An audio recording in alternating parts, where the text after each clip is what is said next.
এদিকে আমি শুভঙ্কর রায়, নেতাজি সুভাষচন্দ্র বোস ক্যান্সার হসপিটালের ক্যান্সার সার্ভিস কোঅর্ডিনেটর।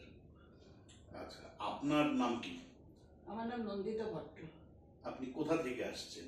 আমি বহরমপুর মুর্শিদাবাদ। বহরমপুর মুর্শিদাবাদে আপনার বাড়ি? তা আমাদের হসপিটালে এলেন কিভাবে? এখানে আপনি আমাদের হসপিটালের নাম কি আগে শুনেছেন? আমার কন্যাস্থানীয়া সুমনা সেনগুপ্ত, সে আমাকে এই হসপিটালের কথা বলেছিল। উনি কি ডাক্তার? না, আচ্ছা, উনি স্কুলের টিচার। আচ্ছা, স্কুলের টিচার।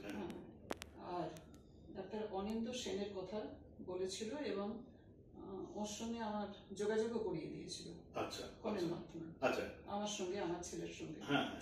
তারপরে আমার কথা শুনে বা এই হসপিটালের কথা জেনে আমি এখানে এসে ভর্তি হয়েছিলাম। আমার অপারেশন হয়েছিল এখানে। আপনার কি? Right breast cancer. Right breast cancer. আচ্ছা, কে করেছিলেন অপারেশন?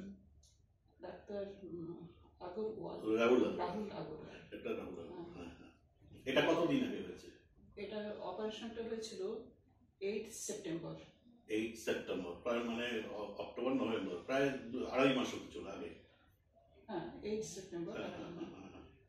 আর সাকসেসফুল অপারেশন ছিল এখানে। হ্যাঁ, মানে আমি 13 তারিখ পর্যন্ত এখানে ছিলাম, 13 সেপ্টেম্বর পর্যন্ত।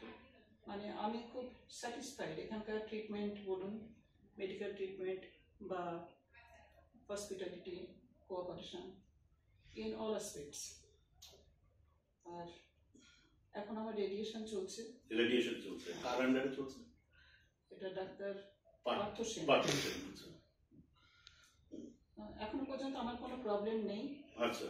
আর আমি এখানে অ্যাডমিটেড হয়ে এখানে ট্রিটমেন্ট পেয়ে মানে আমি খুশি এখনো পর্যন্ত। আমার আপনাকে যদি নম্বর দিতে বলি, আপনি আমাদের নেতাজি সুভাষচন্দ্র বোস ক্যান্সার হাসপাতালকে 10-এর মধ্যে কত দেবেন? 10-এর মধ্যে 8 দেব। 8 দেবেন? 2 নম্বর কাটবেন কেন?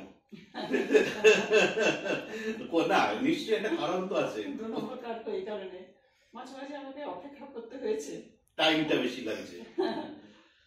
Time taking. ওকে। আমাদের হাসপাতালের তরফ থেকে আপনার দীর্ঘ জীবনের জন্য শুভেচ্ছা, এবং আপনি সুস্থ থাকুন, নীরব থাকুন, এই কামনা করব। ধন্যবাদ, ভালো থাকবেন। নমস্কার। আপনাকে আমাদের পরিষেবা দেওয়ার জন্য